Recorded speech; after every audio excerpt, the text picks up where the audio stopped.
So,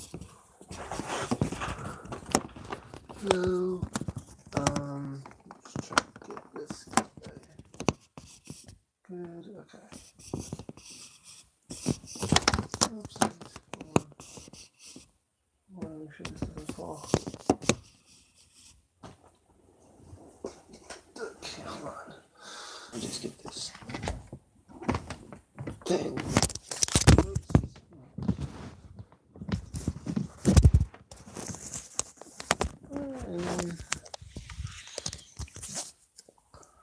Okay. Oops. Sorry. That's my wrong. Okay. The big question: why we can't stop talking about faith, science, and God. Section right here. Cover.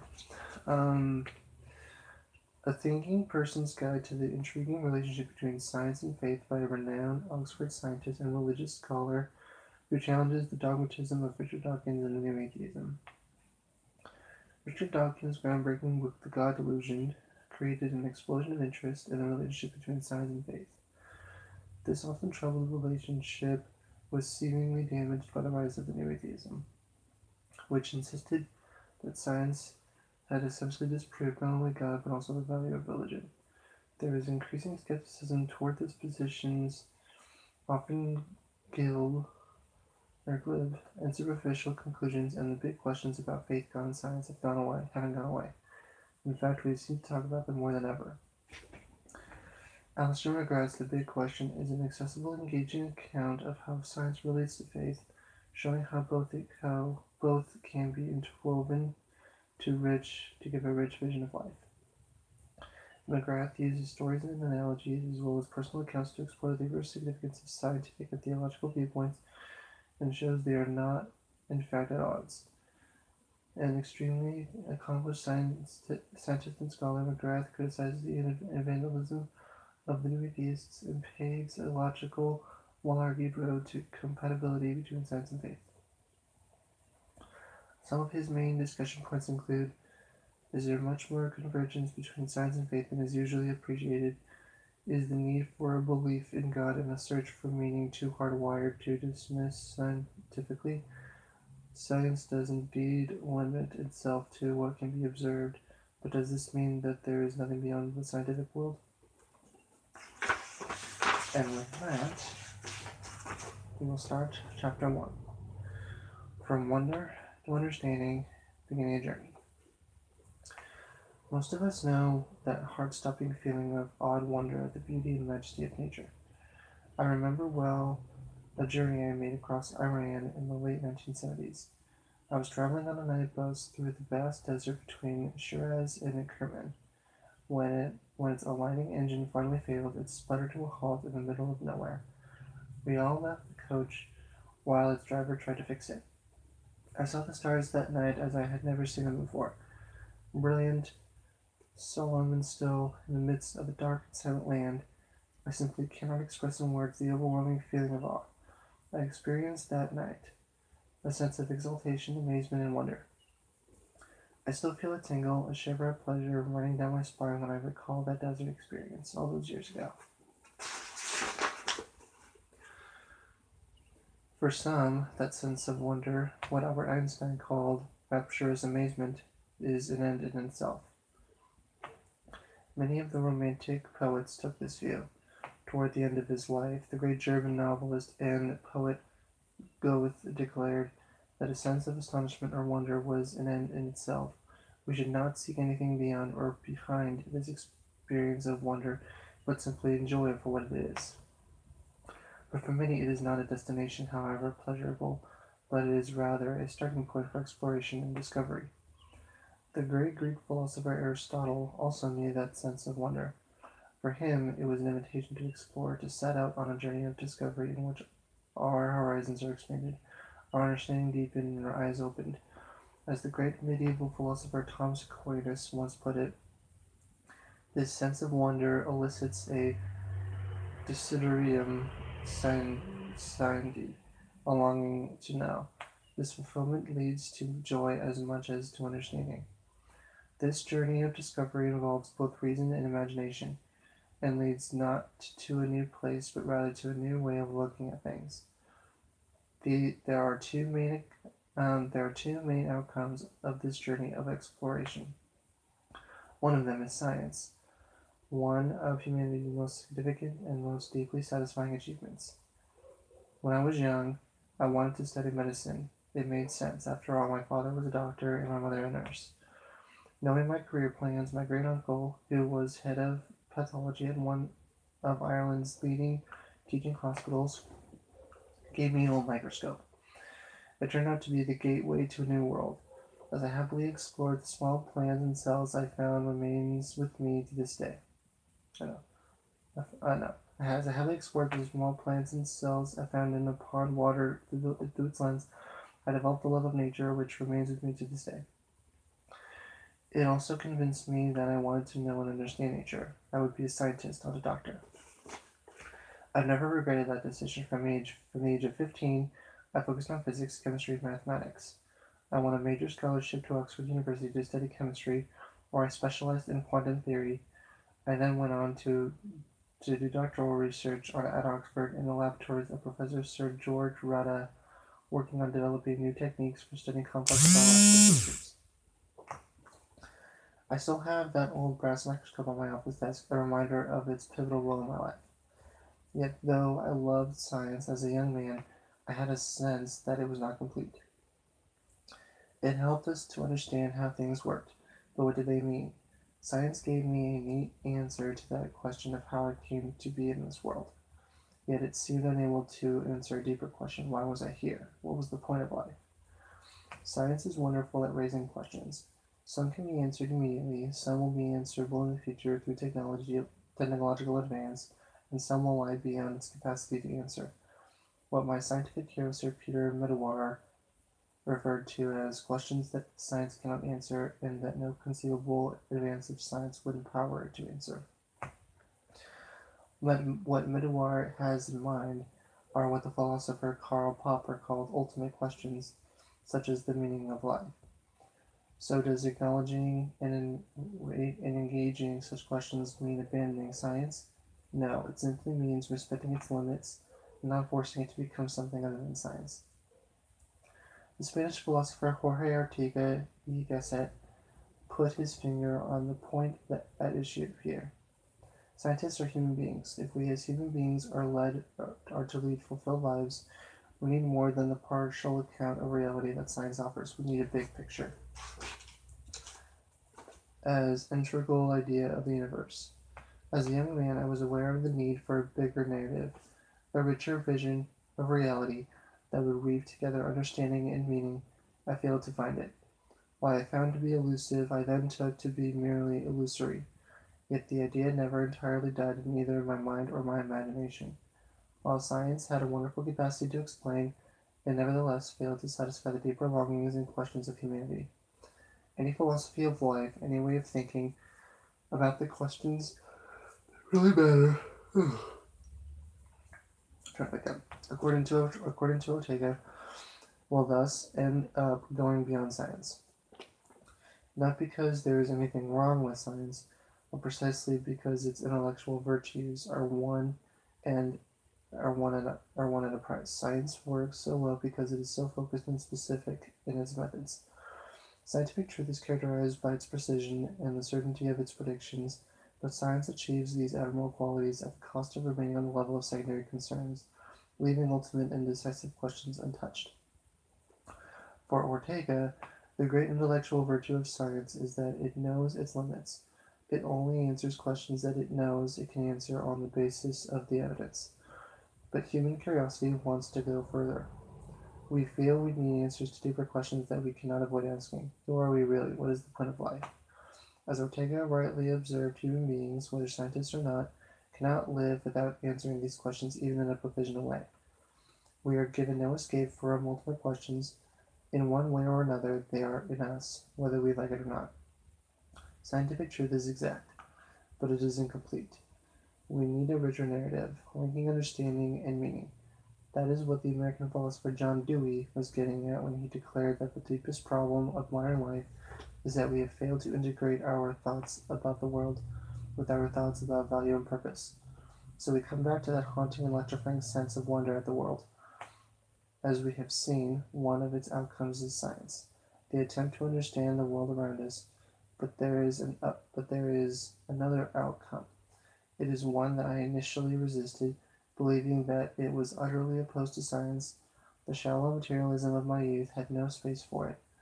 Yet I gradually came to realize that we need a richer and deeper vision of reality if we are to do justice to the complexity of the world and live out meaningful and fulfilling lives.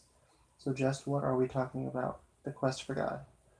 Like so many young people in the late 1960s, I regarded the idea of God as outdated nonsense. The 1960s were a time of intellectual and cultural change. The old certainties of the past seemed to crumble in the face of a confident expectation of a revolution that would sweep away outdated nonsense such as belief in God. Without quite realizing what I was doing, I adopted a worldview that then seemed to me to be the inevitable result of the consistent application of the scientific method. I would only believe what science could prove. So I embraced a rather dogmatic atheism, taking delight in its intellectual minimalism and existential bleakness. So what if life had to be seen as meaningless? It was an act of intellectual bravery on my part to accept this harsh scientific truth. Religion was just a pointless relic of a credulous past, offering a spurious delusion of meaning, which was really discarded, which was easily discarded. I believed that science offered a complete, totalized explanation of the world, ruthlessly exposing its rivals as lies and delusions. Science disproved God, and all honest scientists were atheists. Science was good, and religion was evil. It was, of course, a hopelessly simplified binary opposition. Everything was black and white, with no sense of the many shades of gray that demanded their proper recognition. But this simplistic outlook suited me just fine then. Without quite understanding what was happening, I had fallen into an in-group, out-group mentality, which consolidates a privileged sense of belonging to a superior in-group by ridiculing, vilifying, and demonizing its opponents. It is traditionally understood to be one of the nastier features of religion, but it has now become clear that it is characteristic of any fundamentalism, whether religious or anti-religious. Religion was intellectually wrong and morally evil. It was a contaminant, best avoided rather than engaged. Looking back, I now realize that the world must have seemed very simple to my 16-year-old mind. I lacked both the detailed knowledge of the history and philosophy of the sciences that would have shown me that things were rather more complicated than this, and that the wisdom to cope with the paradoxes, ambiguity, limits, and uncertainty of any serious engagement with reality. Yet for about 3 years I was totally convinced of both the intellectual elegance of atheism and the utter stupidity of those who embraced alternative positions. In December of 1970, I learned that I had won a scholarship to study chemistry at Oxford University, yet I could not begin my study at Oxford until October 1971. So what was I to do in the meantime? One of my friends left school in order to travel the world or earn some money. I decided to stay on at school and use the time to learn German and Russian, both of which would be useful for my scientific studies. Having specialized in the physical sciences for 2 years, I was also aware of the need to deepen my knowledge of biology and begin to think about biochemistry. I therefore settled down to begin an extended period of reading and reflection. After a month or so of intensive reading in the school science library in early 1971, having exhausted the works of biology, I came across a section that I had never noticed before: the history and philosophy of science. I had little time for this sort of material, tending to regard it as uninformed criticism of the certainties and simplicities of the natural sciences by those who felt threatened by them. Philosophy, in my view, was just pointless speculation about issues that any proper scientist could solve easily through a few well-designed experiments. What was the point? Yet in the end, I decided to read these works. If I was right, then what did I have to lose in doing so? By the time I had finished reading the somewhat meager holdings of the school in this field, I realized that I needed to do some very serious rethinking. Far from being half-witted obscurantism that placed unnecessary obstacles before the relentless pace of scientific advance, the history and philosophy of science asked all the right questions about the the reliability and limits of scientific knowledge, and they were questions I had not faced thus far, such as the underdetermination of theory by data, radical theory change in the history of science, the difficulties in devising a crucial experiment, and the enormously complex issues associated with devising what was the best explanation of a given set of observations. I was overwhelmed. It was as if a tidal wave was battering against my settled way of thinking, muddying what I had taken to be the clear, still, and above all, simple waters of scientific truth. Things thus turned out to be rather more complicated than I had realized. My eyes had been opened, and I knew there was no going back to the simplistic take on the natural sciences I had once known. I had enjoyed the beauty and innocence of a childlike attitude to the sciences, and secretly wished to remain in that secure place. Indeed, I think that part of me deeply wished I had never picked up those books, never asked those awkward questions, and never questioned the simplicities of my scientific youth. But there could be no going back. I had stepped through a door which up to that point I did not know existed, and could not escape the new world I now began to inhabit. I found that I could no longer hold on to what I now realize was a somewhat naive view, that the only authentic knowledge we can possess is scientific knowledge based on empirical evidence. It became clear to me that a whole series of questions that had dismissed as meaningless or pointless had to be examined again, including the God question. Having been forced to abandon my rather dogmatic belief that science necessarily entailed atheism, I began to realize that the natural world is conceptually malleable. Nature can be interpreted without any loss of intellectual integrity in a number of different ways, so which was the best way of making sense of it? My own rediscovery of the enriched understanding and appreciation of the world made possible through belief in God took place at Oxford University. It was somewhat cerebral and intellectual conversion, focusing on my growing realization that belief in God made a lot more sense of things than my atheism. I had no emotional need for any idea of God, being perfectly prepared to embrace nihilism if this was right. Yet I mistakenly assumed that its bleakness was an indication of its truth. What if truth were to turn out to be attractive? Having already discovered the beauty and wonder of nature, I realized that I had, as the poet T.S. Eliot put it, had the experience but missed the meaning. I gradually came to the view so winsomely expressed by C.S. Lewis: I believe in Christianity as I believe that the sun has risen, not only because I see it, but because by it I see everything else. It was as if an intellectual sun had risen and illuminated the scientific landscape before my eyes, allowing me to see details and interconnections that I would otherwise have missed altogether.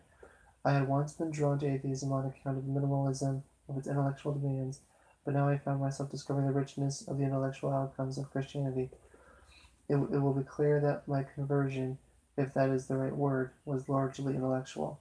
I had discovered a new way of seeing reality, and I was delighted by what I found. Like Dorothy L. Sayers, I was convinced that Christianity seemed to offer an account of reality that was intellectually satisfactory. Yet, also like Sayers, I found my initial delight in the internal logic of the Christian faith to be so compelling that I occasionally wondered if I had merely fallen in love with an intellectual pattern. I did not think of myself as being religious in any way, and my new faith did not result in any habits of religiosity. As far as I was concerned, I had simply discovered a new theory, a way of seeing things which originated in wonder and ended in a deeper understanding and appreciation of reality.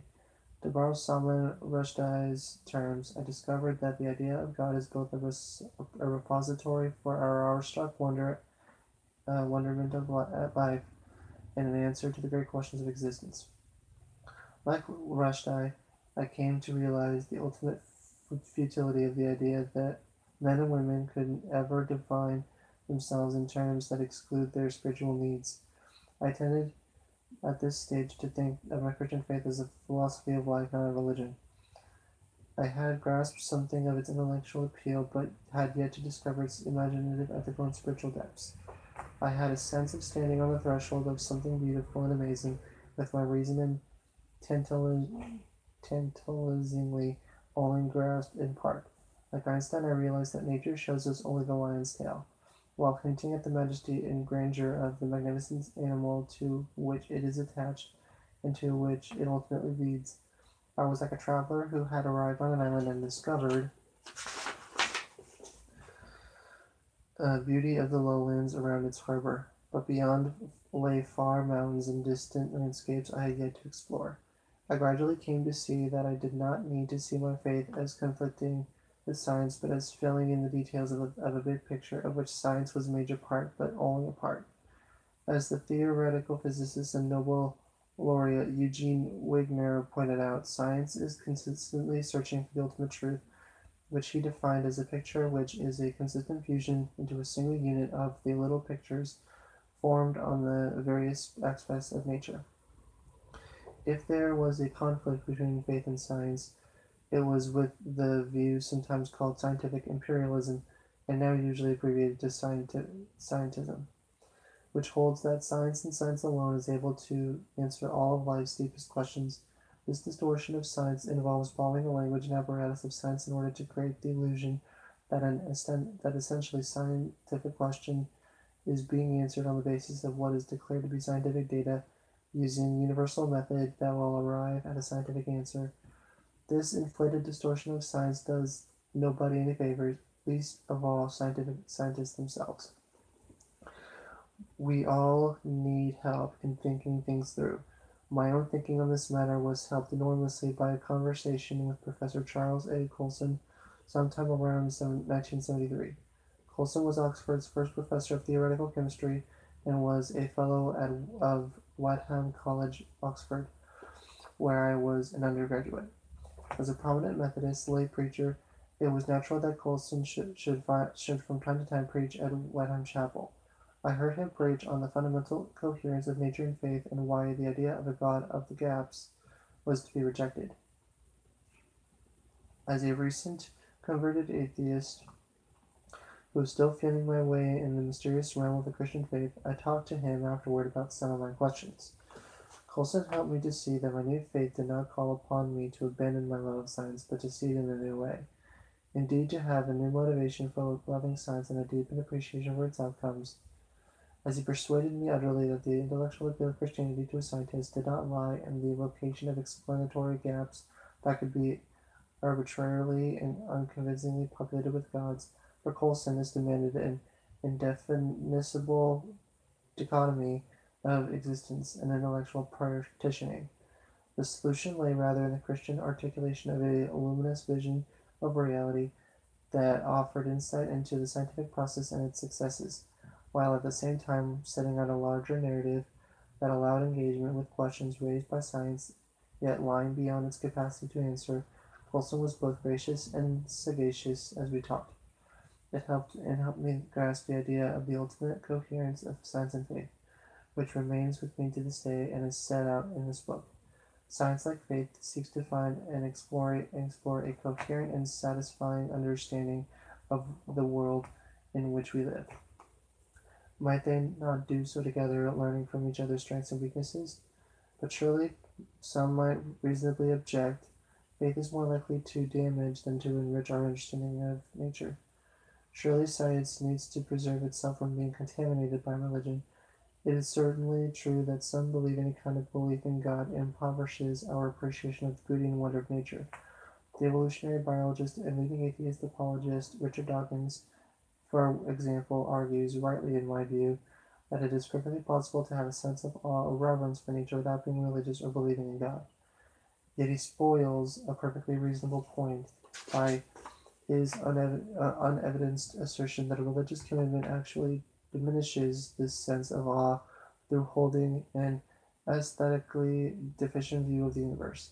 I cannot see the logic of this position, nor is it borne out by empirical research. In my own experience, a Christian approach to nature deepened my appreciation of the beauty of nature. While I cannot speak for what others might have experienced, it seems to me that there are three ways in which a sense of awed wonder might arise in response to what we've observed around us, ways which help us reflect on the possible influence of religious commitment on our experience of natural beauty. To begin with, many of us have experienced an immediate sense of wonder evoked by the beauty or vastness of nature, such as I experienced as a young man in the deserts of Iran, or the leap of the heart that the poet William Wordsworth experienced on seeing a rainbow in the sky. Yet this sense of awe occurs before any conscious theoretical reflection on what it might imply or entail. To use psychological categories, this is about perception rather than cognition. It bypasses our conceptual schemes or mental maps, while at the same time motivating us to ask about the origins and goals of this sense of awed wonder. That is why Thomas Aquinas is right when he declares that the cause of that which we wonder is hidden from us, causing us to yearn to make sense of this heart-stopping experience of awe which we see at a gateway or to significance. This is followed by a derived sense of wonder at the mathematical or theoretical representation of reality that arises from this.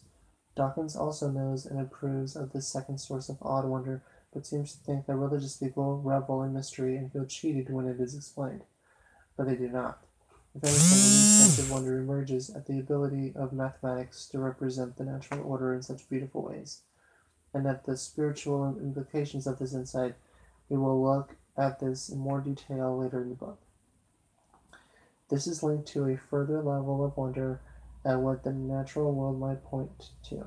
Unfortunately, Dawkins glosses over the rather important issues of the semiotics of nature, and the ways in which the natural world functions as a system of origins, a system of signs. From a Christian perspective, the created order bears an elegant and eloquent witness to its creator. The heavens are telling of the glory of God. Psalm 9:1. It is a theme that resonates throughout Christian history. Nature points to God, thus giving a fundamental religious motivation to the study and admiration of the natural world. The great theologian Augustine of Hippo set this out rather nicely in the 5th century. Some people read a book in order to discover God, but there is a greater book, the actual experience of created beings. Look above and below you, and note and read. The God that you want to discover did not write in letters of ink, but put in front of your eyes the very things that he made. Can you ask for a louder voice than that? The natural world is thus appreciated and valued all the more because of its capacity to signify something still greater. The beauty of nature is seen as hinting at the greater beauty of God. That is why so many Christian theologians down the ages have commended the study of the natural sciences, affirming a fundamentally religious motivation for the study of nature. Yet, despite our differences, Dawkins and I agree on something of major importance to this discussion: the ability of a grand theory such as Marxism, Darwinism, as Dawkins understands it, or the Christian faith, which proposes a larger vision of reality, to evoke the unrelenting hostility of the new atheism toward religion of any kind. See if I got this right. To invoke awe. Recent work on the psychology of awe has shown how the human sense of awe at the vastness of the universe or the dramatic beauty of a natural landscape or feature, such as a rainbow, could be enhanced by grasping the theoretical foundations or implications of what was being observed. Theoretical representations of reality are thus beautiful in themselves, while being capable of evoking awe on account of their complexity or their capacity to invoke a big-picture view of things. The philosopher Mary Midley suggests that this may be a reason why Marxism and Darwinism, the two great secular faiths of our day, display religious-looking features. They are based on ideologies, large-scale, ambiguous systems of thought, which represent explicit faiths by which people live into which they try to convert others. Dawkins playfully suggests that a religious approach to the world misses out on something. Having read him in some depth, I still have not quite worked out what this is. A Christian reading of the world denies nothing of what the natural sciences tell us, except the trenchant naturalist dogma that reality is limited to what may be known through the natural sciences. If anything, a Christian engagement with the natural world adds a richness which I have found to be quite absent from Dawkins' account of things, offering me a new motivation for the study of nature. We shall be exploring this theme throughout this book. Some will doubtless be surprised at any suggestion that science and religious belief can be held together like this, and the cultural establishment of the West seems to have locked itself into a science versus religion groupthink, a narrow dogmatic view of reality which holds that any thinking person must choose science over religion.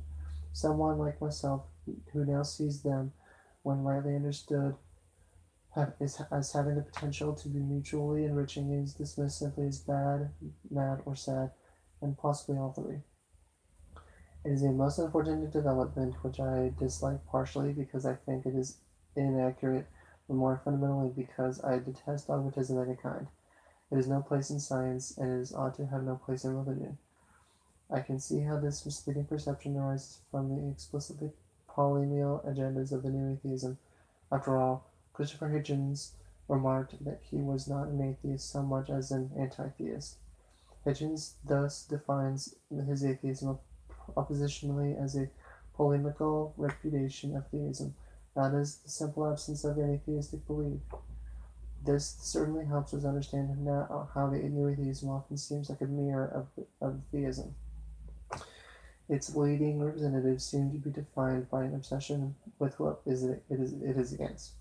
Like an ex-lover they just cannot stop talking about it.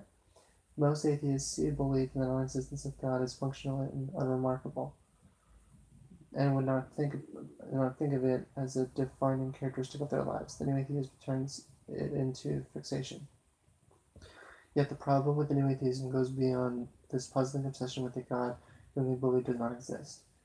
As Greg Epstein, humanist chaplain at Harvard University, writes, adopting anti-theism as a defining characteristic of the movement determines its stridently aggressive approach and dismissive tone. Anti-theism means actively seeking out the worst aspects of faith in God and portraying them as its representatives of all religion. Anti-theism seeks to shame and embarrass people away from religion, browbeating them about the stupidity of belief in a bellicose God. The unrelenting hostility of the new atheism toward religion of any kind is part of its rather dogmatic mindset and leads it to dismiss its opponents with an intellectual arrogance that has no relation to the quality of their arguments. It reminds me of Plato's criticism of the Athenian politics of his day, in which rudeness is taken as a mark of sophistication. It also makes dialogue impossible, and that conversations are framed in terms of defeat or compromise, especially when the new atheism, unlike more congenial and undogmatic forms of atheism, has invested so heavily in the perennial truth of the conflict of science and faith as a core marker of its identity. Yet as we shall see, this science versus religion narrative is stale, outdated, and largely discredited. It is sustained not by the weight of evidence, but merely by its endless uncritical repetition, which studiously avoids the scholarship of the last generation that has undermined its credibility. When the historical myths are laid to rest, it is clear that there is a plurality of narratives for understanding the relation of science and faith, none of which have the privilege of being self-evidently true or intellectually normative. Furthermore, many of the case studies of the warfare of science and religion often turn out to have many dimensions, and often it is their political, social, and institutional dimensions that are the most important. The relationship between science and religion is thus complicated, and cannot be reduced to dumbed-down slogans that ultimately serve polemical cultural agendas, such as those evidenced in Thomas Paine's Age of Reason, which sought to minimize the social and cultural influence of Christian churches and leaders by portraying them as irrational. Yes, religion and science can be in conflict, but they do not need to be at war with each other, and usually have not been so in the past. Both sides of science and religion dialogue value a quest for understanding and love for learning, come into conflict with rival approaches, and find themselves involved in compromising entanglements with the power of the state. The conflict narrative is essentially a social construction invented to serve the needs and agendas of certain social groups. It is not a timeless truth we have to accept. It is a historical contingency that can be changed. We can choose how we see things. We can rebel against the tyranny of those who tell us what narrative we must adopt, thus forcing us to see history and determine our present possibilities in its light and on its basis. I offer an alternative approach. Like history itself, it is complicated and messy, but it does not try to force our past history or our present options into a narrow, preconceived mold. It is about reappropriating an older and wiser approach that welcomes the confluence of science and faith while respecting their distinct identities and limits. It allows for an enriched narrative of life and weaves together facts, values, meaning, and purpose. Unfortunately, Western culture still tends to look at both history and present experience through this controlling lens of the story of warfare of science and religion, and sees what it wants to see, and does not see what it does not want to see. So how do these narratives become so influential, especially when they are so clearly flawed? In his important work A Secular Age, the philosopher and cultural theorist Charles Taylor notes how certain meta-narratives, that is, grand stories of explanation and meaning, come to assume social dominance, often for reasons that rest on somewhat flimsy evidential foundations. To challenge or reject these dominant narratives is seen as a sign of irrationality. The conflict narrative is a classic example of a way of thinking that gained traction for cultural, non-intellectual reasons and is sustained by those with vested interests in ensuring its continued dominance. Yet to those who have given careful consideration to the historical evidence, as indicated earlier, this science versus religion narrative seems stale, outdated, and largely discredited. It is surely time to move on and frame the whole discussion about the relation of science and religion in a new way, or even reappropriate older ways of seeing their relationship, which fell out of favor for reasons that can be now seen as less than persuasive. Sure, it takes a long time for scholarship to filter down to the media, but we need to move on and deal with the way things really are, rather than resting content with a crass simplification of a complex situation. The warfare narrative is falling to pieces of its own accord, breaking apart under the strain of massive scholarly evidence of its shortcomings. Let's be clear about this. Despite what overenthusiastic New Atheism polemicists may say, science is intrinsically neither for or against religion, any more than it is for or against politics. It rightly objects when religion or politics gets in the way of scientific advance, and rightly applauds when religion or politics encourages science, inquiry, and engagement. In the same way, science is neither religiously atheist or theist, nor politically liberal or conservative, although it can easily be accommodated with such perspectives. And science is entirely right to challenge religious or political beliefs when these present themselves as science. Some people, for example, improbably argued on religious grounds that the Apollo moon landing never took place. A leader of the Hare Krishna movement, Bhaktivedanta Swami Prabhupada, insisted that the Vedic literature taught that the moon is 100,000 yojamas, or 800,000 miles, above the rays of the sunshine. So how can anyone travel to the moon? Not only was the moon too distant, the sun was closer to the earth than the moon. Modern scientific calculations of the moon's distance from Earth were unreliable, and the Vedic literature got it right. Prabhupada therefore declared that the so-called moon landings were nothing but an elaborate hoax. Now this is just rambling pseudoscience, and everyone knows it. When religion starts behaving as if it were a science, scientists have every reason to protest against it and correct it. It is certainly true that science, if it is to be science and not something else, is committed to a method that is often styled methodological naturalism. That is the way that science works. That is what is characteristic of science, and it both provides science with its rigor and sets its limits.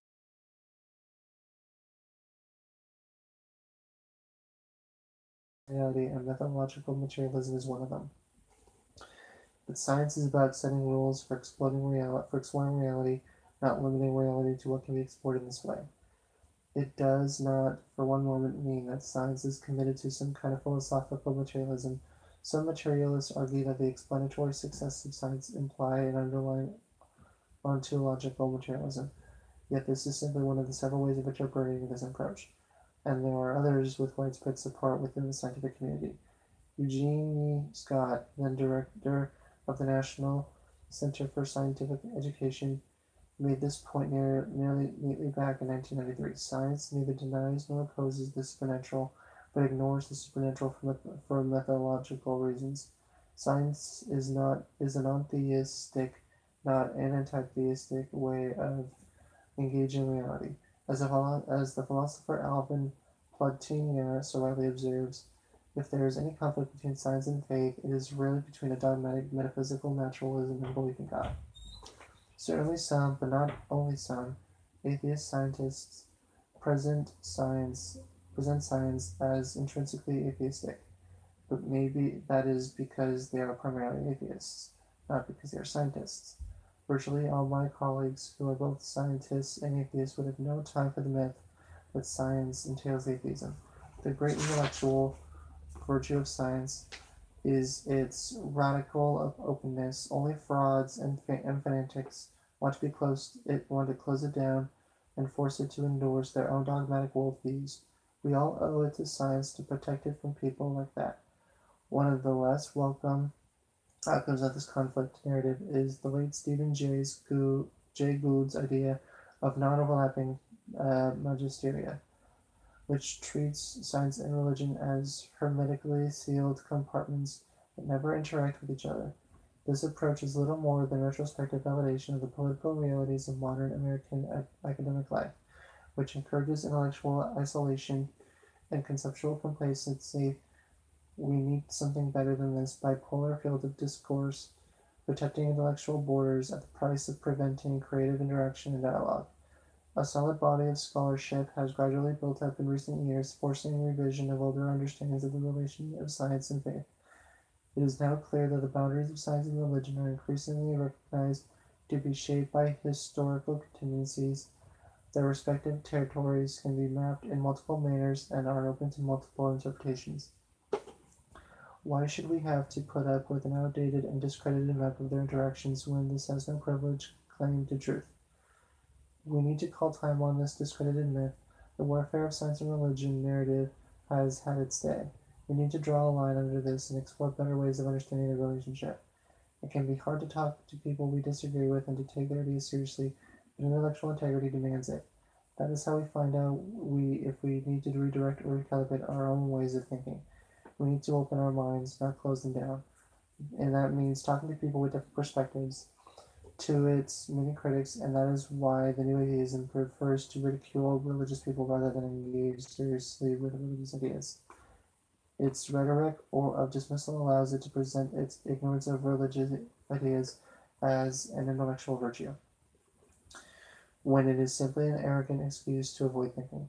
And as we shall see throughout this book, the new scholarship that has emerged over the last 20 years makes it clear that there is a lot of rethinking that needs to be done. This book is an invitation to journey along another road. I have spent the last 40 years exploring this road and want to tell you about the questions I have faced and what I have found helpful as I travel along it. I am asking you to explore another way of thinking about science and faith, a way that may seem strange to some, but which I believe holds them together in a way that is both rationally satisfying and imaginatively exciting. Science and faith can thus provide us with different yet potentially complementary maps of human identity. I cannot prove it is right, but I can assure you it is deeply satisfying and well worth exploring. The way of thinking that I shall be describing is not new. It can be traced back to the Renaissance, before the modern and very limiting senses of the word science and religion had emerged. It has simply been forgotten or suppressed, drowned out by the noisy and overheated rhetoric of the new atheism on one hand and the lack of familiarity with the rich pastorlands of our cultural heritage on the other. If anything is new, it is the conflict narrative which swamped the more measured, informed, and engaging approaches of the past. Science and religion are two of the greatest cultural forces in today's world. When rightly framed, a mutual conversation can be enriching and elevating. When rightly constructed, a bigger narrative of reality creates intellectual space for divergence and disagreement while affirming the intelligibility and coherence of our world, and that conversation needs to happen. Religion is back in public life and public debate, despite all the predictions from armchair philosophers and media pundits.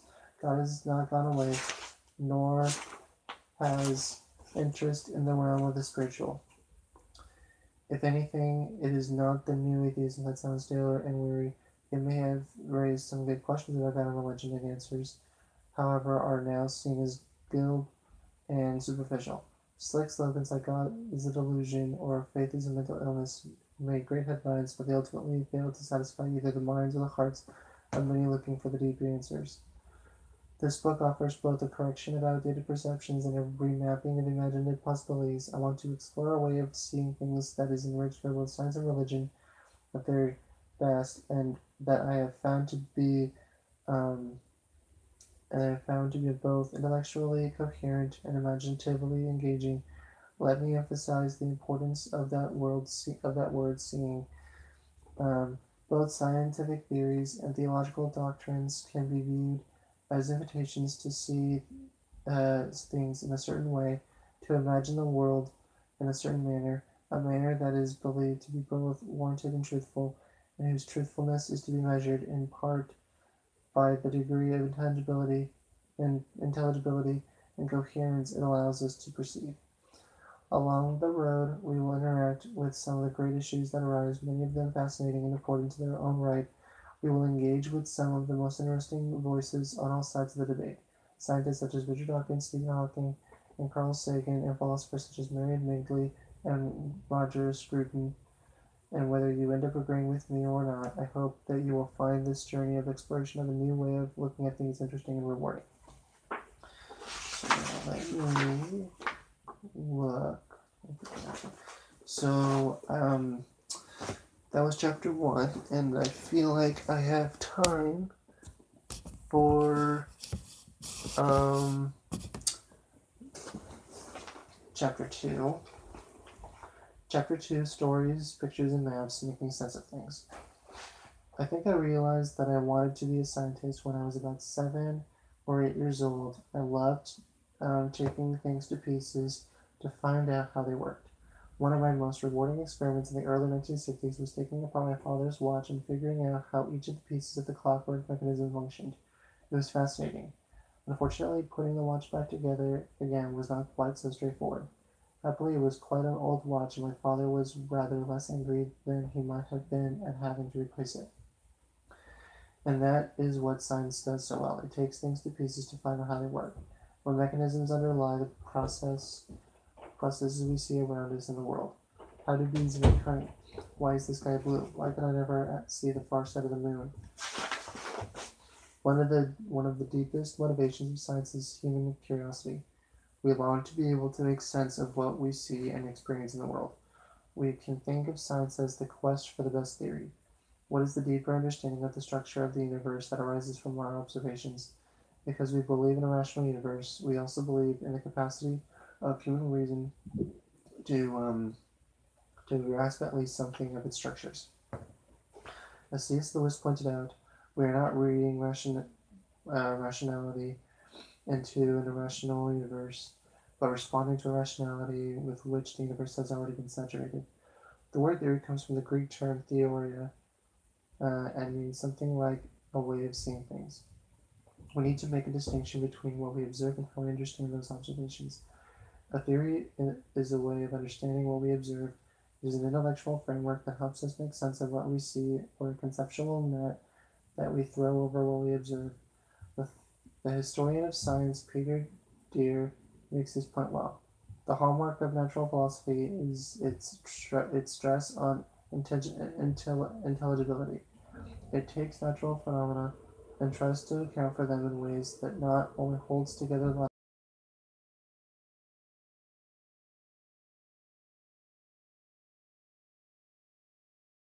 as well. As we will see later, there is growing interest, especially within empirical psychology, in exploring how religion acts as a system of meaning, enabling people to make sense of both the world and their lives, and especially to cope with adversity. As I prepared to go up to the Oxford University to study chemistry in October 1971, I was becoming aware of more profound questions in life that somehow lay beyond the grasp of science. Although I could never quite put my misgivings into words, I was beginning to realize that there was more to life than clarifying natural mechanisms. Science was really good at taking things apart so we could see how they work. There was a way of putting them back together again so we could see what they mean, if they meant anything, that is. As a young man, I often wondered what life was all about. Did it have any meaning? Was there any purpose to human existence in general, and my own life in particular? I was an atheist at this stage because I believed not merely that there was no valid answers to these questions, but that they simply could not be answered. Intellectual honesty demanded atheism. Yet as I reflected more on these themes before going up to Oxford, I began to wonder if I prematurely foreclosed these questions, reaching somewhat hasty answers on the basis of rather superficial reflection on reality. Science is good, very good, at helping us to understand the processes that brought us into existence in the first place and keeping us alive in the second. Yet there is a major difference between knowing how we came to being and knowing why we are here. I initially believed science could or would give us answers to all our questions about meaning and purpose. Yet my immersion in the philosophy of science in early 1971 led me to the conclusion that science could not provide answers to what the philosopher of science Karl Popper called ultimate questions. Popper argued that science is in no position to make assertions about ultimate questions about the riddles of existence or about man's task in the world. Yet this truth is Yet this truth, he declared, was open to be misunderstood and misrepresented, for example, in relation to ethics. Some great scientists and many lesser ones have misunderstood the situation. The fact that science cannot make any pronouncement about ethical principles has been misinterpreted as indicating that there is no such principles. We shall be considering this issue at several points in this book. Let's try to reflect on some of its themes. Science is neither atheist nor theist, it is just science. The natural sciences are indeed one of the most reliable forms of intellectual inquiry, perhaps even the most reliable. But they achieve and safeguard this inviolable reputation for reliability and trustworthiness by acknowledging their limits. We need to guard against overextending ideas beyond the explanatory territory in which they originally took root and within which they work perfectly well. It is a concern that most scientists recognize. In 1885, Thomas H. Huxley, great champion of Charles Darwin's ideas in Victorian England, delivered a speech to mark the completion of a statue of Darwin for a London museum.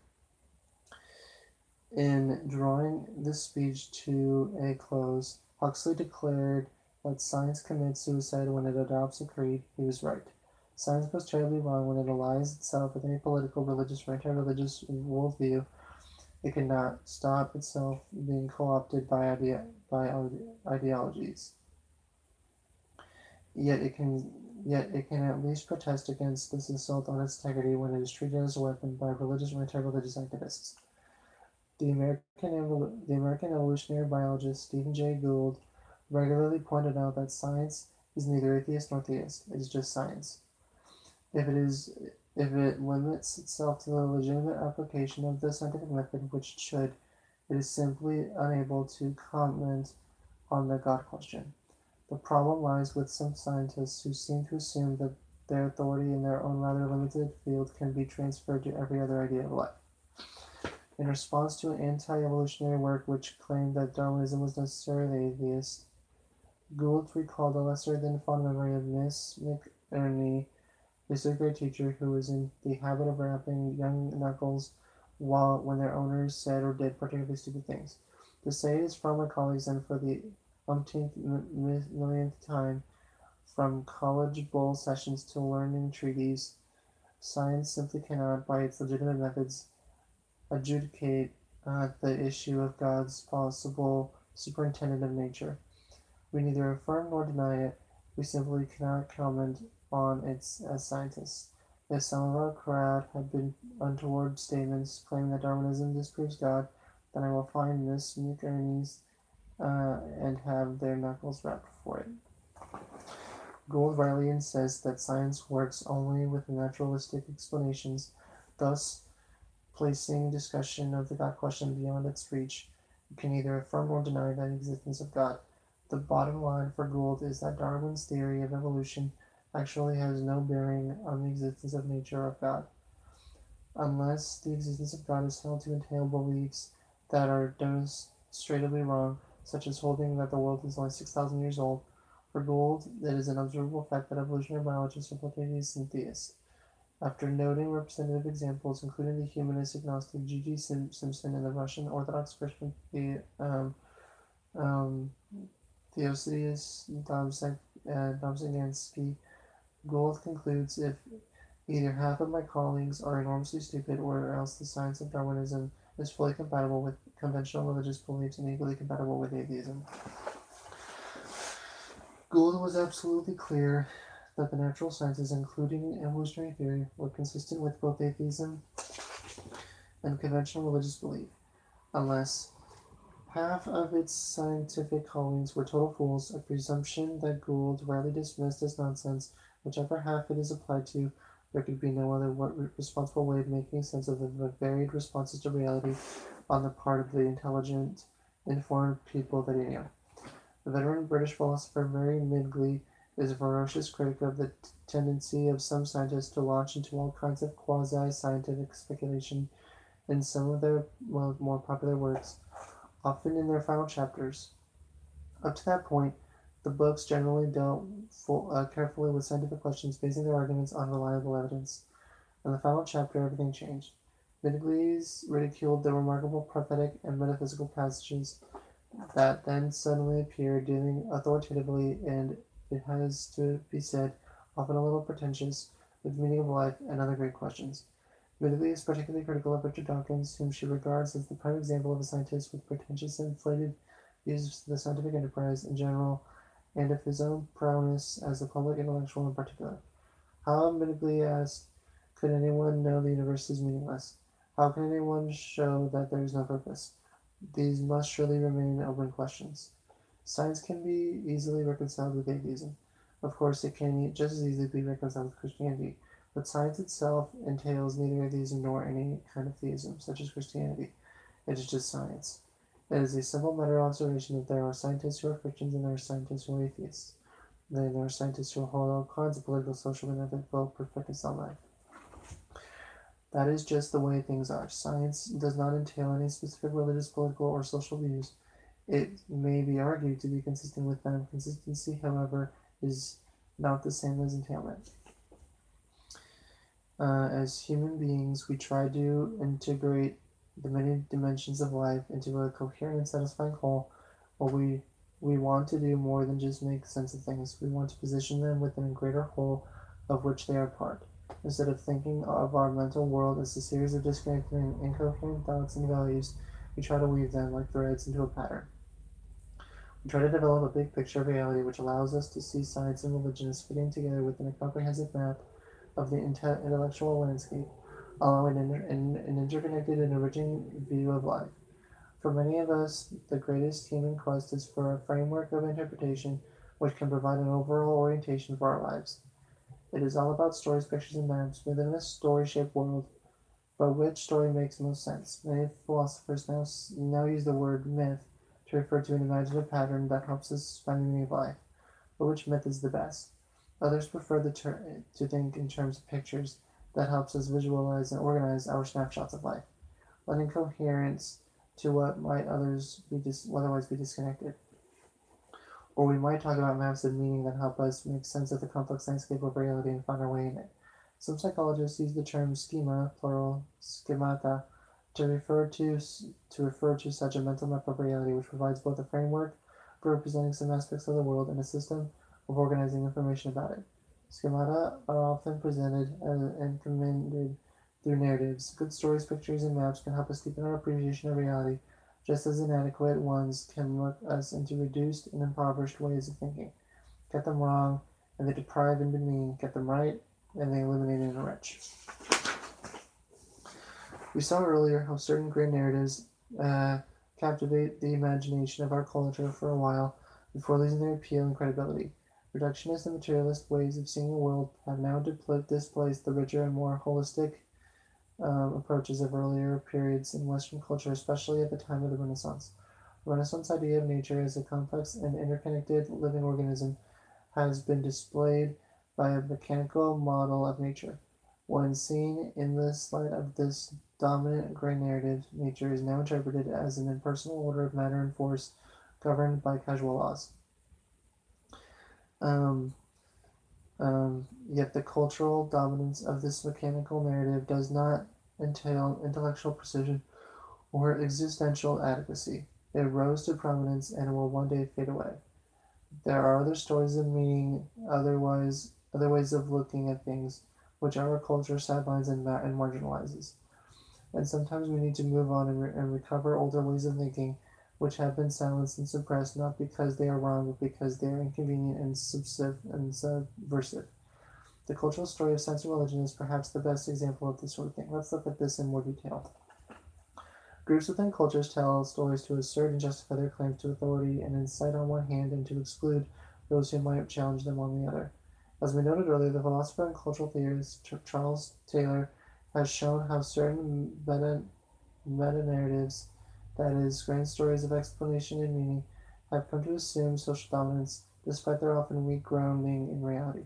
To challenge or reject these dominant narratives is portrayed as a sign of irrationality. Yet those who are wise enough to challenge them, as later proclaimed to be prophets, figured figurative figures of wisdom who saw past the limits of the um, present to the possibilities of the future. The prominent postmodern philosopher Michel Foucault made his name with the study of madness in the early modern period. Why was this work so influential? Because it showed how the stigma of madness was widely used by those in power, not merely just to designate psychological disorders, but also to deal with subversive and inconvenient views that posed a real threat to the political and cultural establishment. The easiest way for the establishment to neutralize dangerous ideas was to declare that they were mad. What was really an act of intellectual suppression was portrayed as an act of public service. Um, this is actually what happened with the punitive psychiatry of the Soviet Union when political and religious dissidents were sent to mental hospitals. There was nothing wrong with them, apart from holding ideas that threatened the dominant ideologies of the Soviet Union. It was a neat trick. Sending them to mental hospitals both removed them from contact with society and stigmatized their ideas as insane. Sadly, the same attempt to demonize faith has become the hallmark of the new atheism. Richard Dawkins' condescending remarks that faith is a kind of mental illness may have seemed bold and brilliant to some back in the 1980s. Now it just seems prejudiced and grumpy. Now the stories that dominate our culture do not just happen.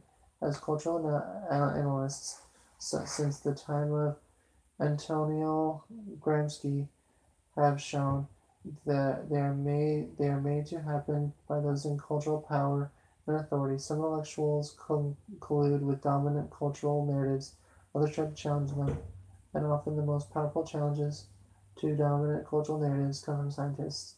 In his essay, The Scientist is Rebel, by the physicist Freeman Dyson declared, "Science is an alliance of free spirits and all cultures rallying against the local tyranny that each culture imposes on its children.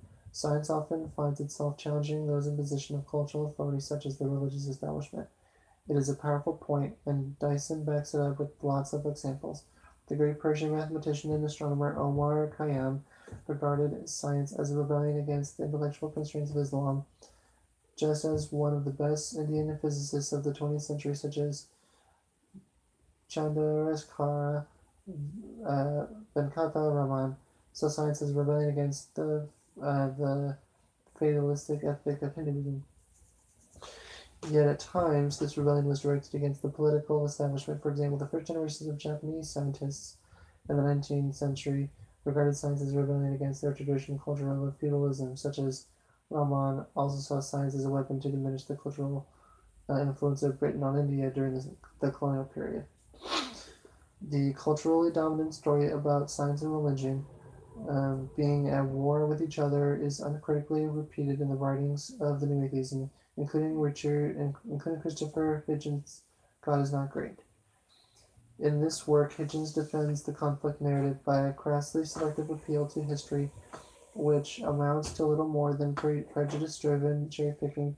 Historical details are forced to fit into the author's pet theory, with those obstinately refusing to fit into this predetermined pattern simply by being simply neglected or deliberately marginalized. Hitchens uses carefully selected historical anecdotes as if they were representative of some greater truth, to make the somewhat implausible case that those who hold religious beliefs are deluded and hence potentially dangerous to society at large. Let's look at one of these oracly pronouncements. Hitchens rightly states that the Christian writer Timothy Dwight, a former president of Yale College, which later became Yale University, opposed smallpox vaccination. For Hitchens, Dwight's misjudgment is typically on of the backward-looking mindset of religious people. Dwight's outrageous position, according to Hitchens, just shows how religious obscurantism stood in the way of scientific advance then as now. Religion poisons all attempts at human progress. Now, this is worryingly light on evidence and highly on ridicule. Hitchens is right to smallpox vaccination as a case study in hostility to scientific evidence, and he is also right in stating that Dwight opposed smallpox vaccination. But the conclusions he draws are simplistic and superficial, simply revealing his own deep-rooted prejudices and ideological pre-commitments. The situation is much more complex and obstinately fails to conform to the warfare narrative that Hitchens so uncritically embraces. Let me give two counter examples to make this point. Hitchens clearly thinks that smallpox vaccination is a good thing, so that those who oppose it are to be condemned and those who advocate it are to be commended. Let's go back to the generation before Timothy Dwight. Jonathan Edwards, now widely regarded as America's greatest Christian thinker, was the third president of Princeton College, what later became Princeton University. A strong supporter of scientific and medical advancement, Edwards was a forceful early advocate of vaccination against smallpox. In order to demonstrate to his students at Princeton that this new medical procedure was safe, Edwards himself received the smallpox vaccine. The vaccination was not successful, and Edwards died shortly afterward. Now, unbiased readers would not unreasonably expect Hitchens to have given a balanced and accurate accounts of religious attitudes towards smallpox vaccinations, especially as Edwards' application of smallpox vaccination cost him his life in the service of scientific advance. Yet Edwards is airbrushed out of the picture. Hitchens is a propagandist, not a scholar. His goal is to defend both the warfare narrative and his own rather dogmatic version of atheism, not to give a fair account of history. This disturbing bias is confirmed by his astonishing failure to mention that the influential atheist writer George Bernard Shaw opposed smallpox vaccination in the 1930s, ridiculing it as a delusion and a filthy piece of witchcraft. He dismissed leading scientists whose work so clearly supported it, such as Louis Pasteur and Joseph Lister, as charlatans who knew nothing about the scientific method. Yet Shaw was an atheist who made these ludicrous assertions in the 20th century. Why did Hitchens not mention this famous and shocking example? Of course, Hitchens is free to externalize his own resentments and anxieties about religion in any way he likes. Yet surely he would have been canny enough to realize that his readers might notice this blatant bias. That is why we need to tell the story fully and properly. And let's be clear that there have unquestionably been times when religion has gotten in the way of scientific advance.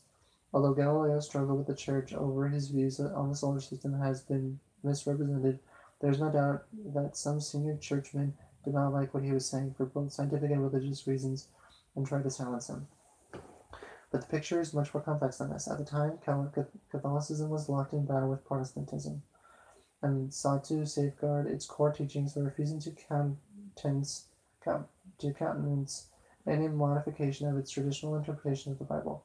The polemical context created an atmosphere of intense suspicion that was not open to the subtleties of the new science. Galileo's argument that the earth moved was wrongly seen as a modification of Catholic teaching, which placed it into the hands of its Protestant opponents. Contemporary Catholic theology now views Galileo as someone who upheld the conscience of science and faith, and who was misunderstood and misrepresented by his opponents within the Church. Pope John Paul II made this point in 1992, summarizing a growing consensus within Catholicism during the 20th century. The new science, with its methods and the freedom of research that they implied, obliged theologians to examine their own criteria of scriptural interpretation Most of them did not know how to do so. Paradoxically, Galileo, a sincere believer, showed himself to be more perceptive in this regard than the theologians who opposed him.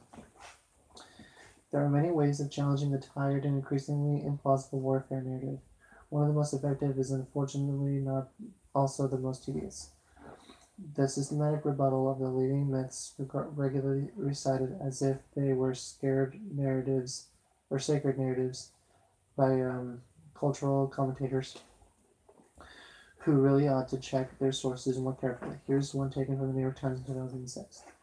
When 19th century doctors began using chloroform to alleviate the pain of childbirth, the Scottish Calvinist Church declared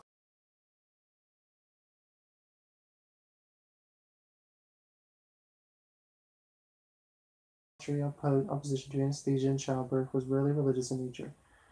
It predominantly came from medical sources arising from concerns about its conquest for mother and child. This is a piece of fiction that had simply been lifted, made maybe directly, maybe indirectly, but certainly uncritically, from the pages of one of the founding documents of the warfare mythology, long discredited by serious scholarship. Andrew Dixon White's History of the Warfare of Science with Theology and Christendom. White was the first president of Cornell University and wanted to establish it as a bastion of intellectual independence. His severe criticisms of religion were designed to increase Cornell's appeal to students. The distorting effects of this narrative of a warfare between science and religion have been known for some time. As the historian James Moore notes, it encourages its adherents to think of polarity where there was confusing plurality, to see monolithic solidarity where there was division and uncertainty, to expect hostility where there was conciliation and concord. But there is no point in boring readers with a comprehensive rebuttal of this narrative, correcting distortions accurately but tiresomely. Instead, let's tell a more reliable story, which is probably a lot less interesting than this amusing and invented tale of Scottish Calvinists, but which has the unquestionable merit of being more historically trustworthy. While it is not correct to say that Christianity gave birth to modern science, as if Christianity were the sole causal agent or influence in this important element, it is clear that there is some fundamental synergy between them.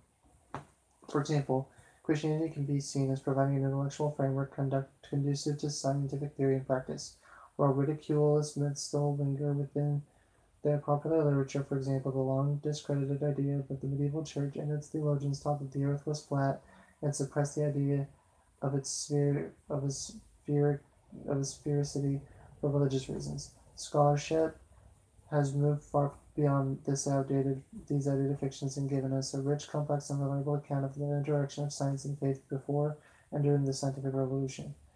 Historians of science in particular generally take the view that religious factors played a significantly positive role in the emergence and persistence of modern science in the West. For a start, many of the key figures in the rise of the natural sciences were individuals with sincere religious commitments. Perhaps more importantly, the new approaches to nature that they pioneered were underpinned in various ways by religious assumptions, particularly grounded in the Christian understanding of an ordered creation. Let's note three major themes which historians regard as important to any understanding of the religious origins of the scientific revolution in Western Europe in the early modern period. A Christian doctrine of creation affirms the notion of a regular universe whose regularities could be uncovered by empirical study, an idea that was essential to the emergence of science, as the physicist Paul Davies pointed out. In Renaissance Europe, the justification for what we today call the scientific approach to inquiry was the belief in a rational God whose created order could be discerned from a careful study of nature. Studying nature was widely seen as enhancing and deepening human appreciation for the wisdom and beauty of God. There was thus a fundamental religious motivation for the study of nature, and that the regularities and beauty of nature were seen as reflecting the character of its creator. Many natural philosophers of the 16th and 17th centuries became increasingly suspicious of the reliability of unaided human reason as a way of arriving at truths about nature, using the kind of deductive process familiar from Greek philosophy. This growing anxiety about the limits of human rational capacity, traditionally expressed by the Christian doctrine of original sin, led natural philosophers to value the empirical methods as a means of establishing reliable truths, and experiment, not pure reason, came to be seen as the basis for reliable knowledge of nature. A Christian conceptual framework within which science could flourish is clearly part of the context against which the scientific revolution emerged. It is an important factor set against the myth of a perennial conflict between science and religion. There is a world of difference between saying that science and religion are necessarily in conflict, which is historically indefensible, and science and religion are sometimes in conflict and sometimes work together, which is historically true but will seem unexciting to many. Irrespective of what we might think about the relation of science and faith, it is becoming clear that the boundaries between them are now seen to be more porous and provisional than in the past. As the sociologist Elaine Howard Eklund recently argued, on the basis of detailed conversations with leading scientists, the notion of an insurmountable hostility between science and religion is a caricature, a thought cliche, perhaps useful as a satire on group thinking, but hardly representative of reality. This does not necessarily mean that scientists are getting more religious, rather, it points to a growing awareness of feelings in the warfare model of the relation of science and faith, which used to be built into the worldview of many scientists. In its place, we find an increasing openness within the scientific community to the possibility of dialogue and friendly and possibly enriching coexistence. Any historian of science knows that the relation between science and religion is ambivalent and cannot be reduced to simplistic, dumbed-down slogans. Religious prejudice may certainly have hindered science at points, but what about the occasions when anti-religion prejudice has held up scientific progress? There is no mention of this awkward fact in the highly selective accounts of the interaction of science and religion offered by either Dawkins or Hitchens, but it is an important part of this complex picture, and we need to get this right. Let's look at an example. In the years following the Second World War, it became increasingly clear that the universe had not always existed as scientists had previously believed. Gradually, a scientific consensus began to emerge. The universe came into being in a singular event, which has come to be known as the Big Bang. This new way of thinking overturned the existing consensus and met some opposition from scientists who disputed the evidence, but it also met opposition in the 1960s from some atheist scientists, such as Fred Hoyle and Steven Weinberg, who were worried that the idea of the universe having origins sounded religious or resembled the biblical account of creation found in the book of Genesis. Hoyle's steady state model of the universe was the preferred cosmology of atheists at the time, as it eliminated any possibility of a creation. Speaking at the Massachusetts Institute of Technology in 1967, Weinberg remarked that the steady state of theory is philosophically the most attractive theory because it least resembles the account given in Genesis. He then ruefully added, "It is a pity that the steady state of theory is contradicted by experiment." As this vignette makes clear, the story of science and religion is complex. The myth of the warfare between science and religion resonated well with the social context of England in the later 19th century, which pitted older, often clerical gentlemen of science against the newer, career-dependent scientists such as T.H. Huxley, who saw entrenched ecclesiastical power as a barrier to their own professional ambitions. Recent scholarship has suggested that the real conflict of that age was not between science and faith, but between two quite different understandings of science, but a narrative which emerged from the specific social realities of late Victorian England cannot be used as a master template to fix the relation of science and religion in other contexts. It is locked onto the agendas of a dead past, and we need to move on. I propose instead of a narrative of enrichment which denies nothing about the empirical sciences save their finality. That is in conflict with the scientism that has become so characteristic of the new atheism, but it is not in conflict with science, which has always been willing to recognize its limits.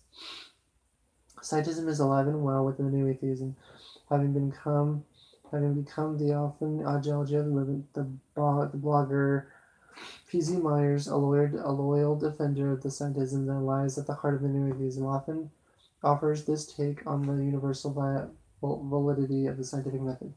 The new atheism, I don't like that phrase either, is about taking a core set of principles that have proven themselves powerful and useful in the scientific world. You probably noticed that many of these uppity atheists are coming out of a scientific background and insisting that they also apply to everything else people do. But why should this core set of principles from the scientific world apply to everything else people do? It is a dogmatic assertion that lacks any scientific basis and has the distinct disadvantage of failing miserably when applied to the real world.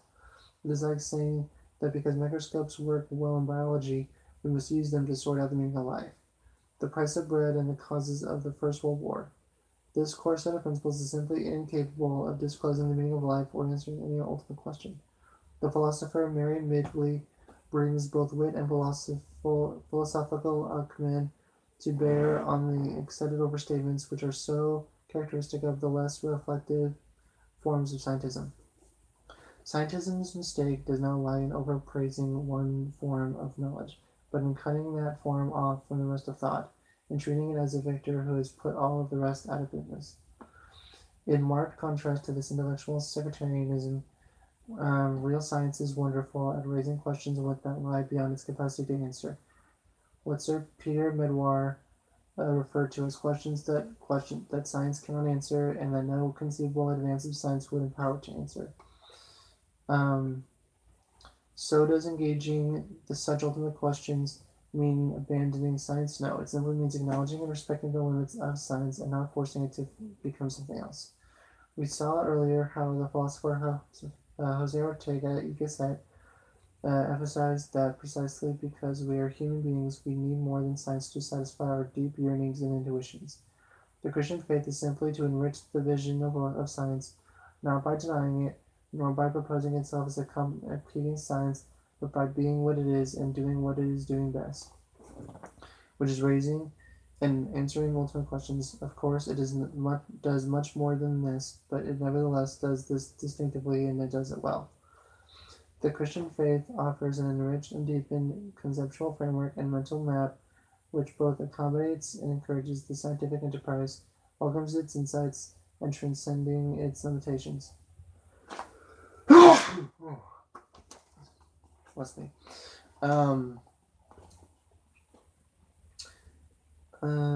It is able to engage the four critical issues identified by the social psychologist Roy Baumeister as essential to the human quest for meaning, identity, value, purpose, and agency.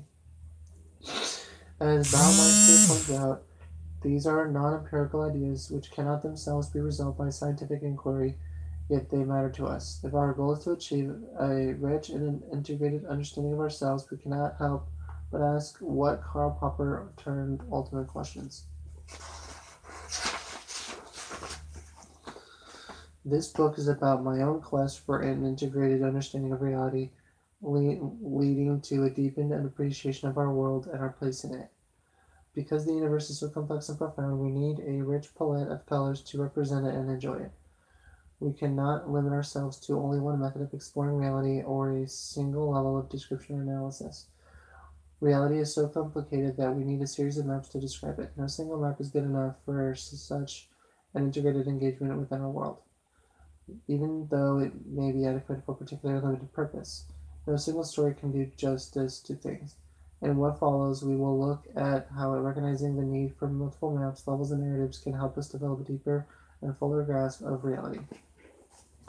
Theories are about seeing things in a certain way, but as the philosopher Ludwig Wittgenstein pointed out, theories can easily limit our vision by preventing us seeing things which do not fit their mental maps. We can become trapped within a controlling picture of reality or worldview, which prevents us from seeing things that questions its adequacy or reliability. This can only lead to an impoverished view of things which denies or filters out anything that does not fit the theory. The best way of avoiding this intellectual tunnel vision is to look at our world through multiple windows. The philosopher Mary Midgley is a leading defender of the multiple maps approach to grasping the depths and detail of reality. Midgley argues that we need many maps, many windows. In fact, if we are able to represent the complexity of reality, reflecting the fact that there are many independent forms and sources of knowledge, she suggests that it is helpful to think of the world as a huge aquarium. We cannot see it as a whole from above, so we peer in it as through a number of small windows. We can eventually make quite a lot of sense of this habitat if we patiently put together the data from different angles. But if we insist that our own window is the only one worth looking through, we shall not get very far. No single way of thinking is inadequate to explain on its own the meaning of our universe. For most important questions in human life, a number of different conceptual toolboxes always have to be used together. If we limit ourselves to the methods of science in general, or one science such as physics in particular, we needlessly lock ourselves into a bizarrely restricted view of meaning. Midgley's basic principle of using multiple maps to represent a complex reality raised some challenges, and some significant questions, such as the need to develop and deploy an appropriate interpretive framework to settle boundary disputes, but yet it also opens up some important possibilities for integration and enrichment of our vision. We need threads of many colors to represent the complexities of our observations of the world around us and our experience within us. Yet there is more to how we think about the complexities of our world and experience that points of view or perspectives. We also need to think of different levels of reality which are engaged in different ways. Let's explore this further. The philosophy of critical realism is often implicitly presupposed by scientists and occasionally made explicit in their writings. This way of thinking invites us to envision reality in terms of different levels or strata. Physics, chemistry, and biology engage with reality at different levels and have developed subtly different methods of investigation, each adapted into its own domain of competence. Really complex natural systems demand engagement and explanation at multiple levels, otherwise, we only see part of the picture and are prone to assume that this is the whole picture. The classic example is any attempt to make sense of humanity. A total account will involve multiple layers of analysis: the physics of vision, the chemistry of phosphates, the biology of cells, the biophysics of the transmission of genetic information, the psychology of learning, the anthropology of culture, the social behavior of human groups. All of these are studied by dedicated sciences, each of which illuminates one level of human nature. Occasionally, arrogant biologists pretend that they alone see the full picture, but they do not. Science is collaborative, not competitive, patiently building up a rich, multi-layered account of humanity. Biology is one such level and only one such level. And as we shall see, one level of human nature concerns religiosity. The cognitive science of religion has helped us realize that this is a part of who we and what we are as human beings. So how does critical realism help us fit faith into our broader reflections of the universe and life? Critical realism allows us to think of science and religion, offering insights about reality and answers to the questions of life at differing levels. The best picture of reality is that which weaves together coherently the great number of explanatory threads. The distinguished geologist Frank H. T. Rhodes, who served as president of Cornell University from 1977 to 1975, made this point using the analogy of a boiling kettle. Why, some might ask, is this kettle boiling? Rhodes notes that two types of explanation might be given. At the scientific level, energy is being supplied, which raises the temperature of the water to its boiling point. Yet another answer can be given: the kettle is boiling because I put it on to make a cup of tea. So which of these answers is right? Now these are different answers, but both are true. Both are complementary and not competitive. One answer is appropriate within a particular frame of reference, the other within another frame of reference. There is a sense in which each is incomplete without the other. Rhodes' basic point is that both answers can be right because they are concerned with different levels of reality. He affirms a complementary of description. which tries to capture at least something of the total picture of reality.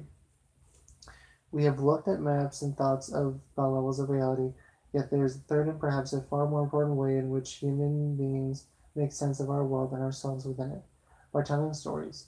As social anthropologists, sociologists, philosophers of history, and literary theorists have emphasized, it is natural for us to use stories to explore fundamental questions of meaning.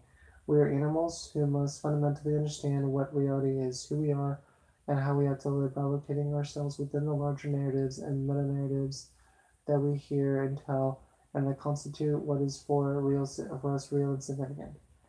From an anthropological perspective, narrative is a fundamental means of making sense of experience across human cultures, allowing the narrative to impose order on otherwise disconnected events and to create continuity between past, present, and imagined worlds.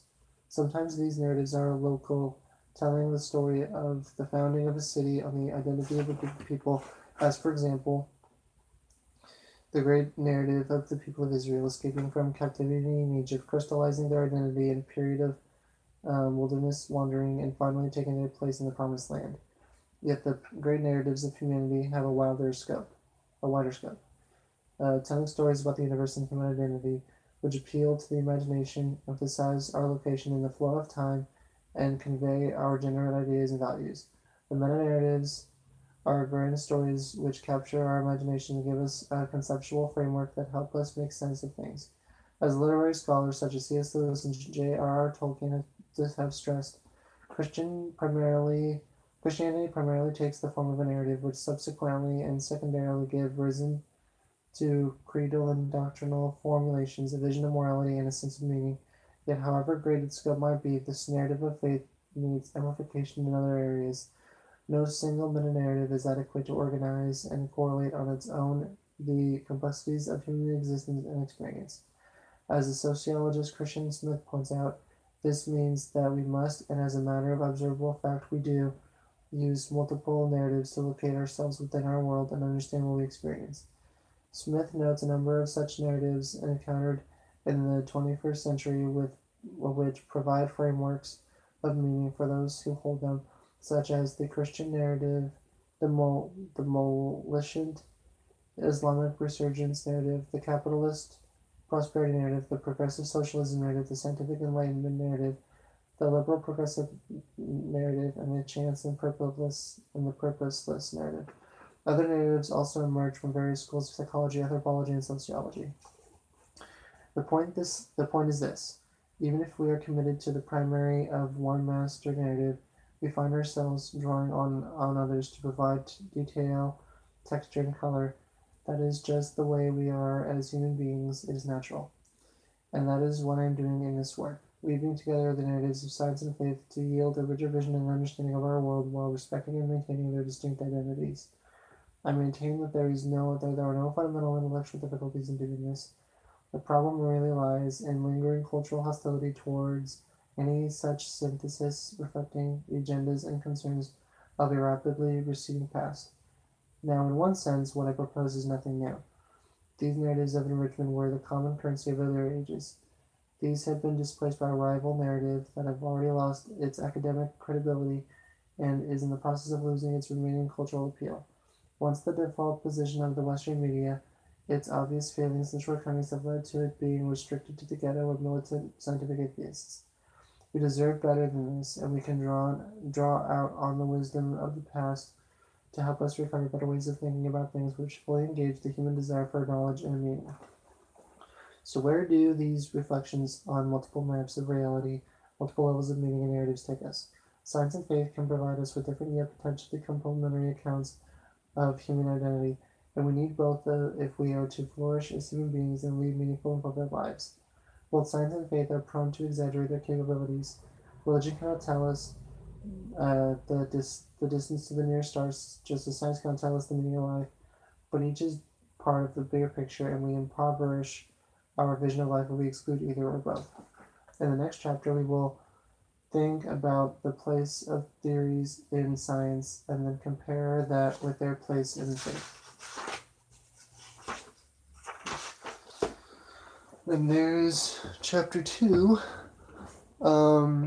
So it's just, very, very, interesting and fascinating to be able to read a book talking about two forms of looking at the world that some people feel like they can't find common ground, and this person suggests that there is common ground, and it's just great, and it said that at the beginning of, well, not the beginning of chapter one, but kind of in connection with the cover, it said, it mentioned Richard Dawkins' The God Delusion, and I literally find myself um, intrigued to read that book.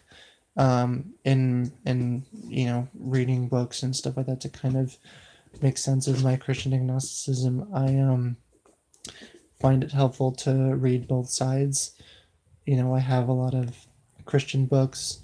I'm starting to get atheist books. I actually just ordered Penn Jillette's God No. I'm really excited to read that. I know right off the bat that I probably won't agree with everything, but there will be some things that I will agree with and some things that I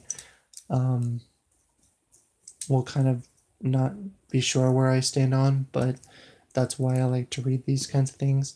Um, but yeah, and so tomorrow I will be reading the chapter Theory, Evidence, and Proof. How do we know what is true? And yeah, so with that ends my video. So feel free to like, comment, and subscribe. And as always, thanks for watching. Rom Rom.